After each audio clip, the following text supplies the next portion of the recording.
നല്ല ക്രിസ്പി ആയിട്ടുള്ള French fries air ഫ്രയറിൽ എങ്ങനെ ഉണ്ടാക്കാമെന്ന് നമുക്ക് നോക്കാം. ആദ്യം തന്നെ നീളത്തിൽ അരിഞ്ഞ പൊട്ടറ്റോയിൽ കുറച്ച് ഉപ്പ്, ആവശ്യത്തിന് മഞ്ഞൾപ്പൊടി, മുളക് പൊടി എന്നിവ ചേർക്കുക.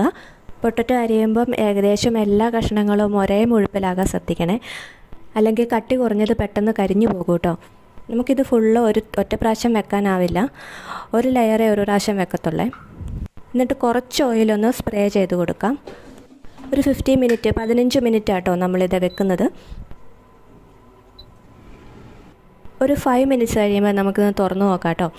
അപ്പോൾ ഇത് നമ്മുടെ പൊട്ടറ്റോ ഒക്കെ ഒന്ന് വാടിയിട്ടുണ്ട്. നമുക്കിത് നന്നായിട്ടൊന്ന് ഇളക്കിയിടാവേ. ഇനി നമുക്ക് ഓയിലിൻ്റെ ഒന്നും ആവശ്യമില്ല കേട്ടോ. ആദ്യം അടിച്ചാൽ കുറച്ച് ഓയിൽ സ്പ്രേ ചെയ്തില്ലേ, അത് മാത്രം മതി, വേറെ ഓയിലൊന്നും നമ്മൾ ഉപയോഗിക്കുന്നില്ല കേട്ടോ. ബാക്കി 10 മിനിറ്റ്സ് കൂടെ കഴിഞ്ഞപ്പോൾ നമ്മുടെ ഫ്രഞ്ച് ഫ്രൈസ് ഇവിടെ റെഡി ആയിട്ടുണ്ട്. ഓയിലി അല്ലാത്ത നല്ല ക്രിസ്പി ആയിട്ടുള്ള ഫ്രഞ്ച് ഫ്രൈസ് നമുക്കിങ്ങനെ എയർ ഫ്രയറിൽ തയ്യാറാക്കി എടുക്കാം കേട്ടോ.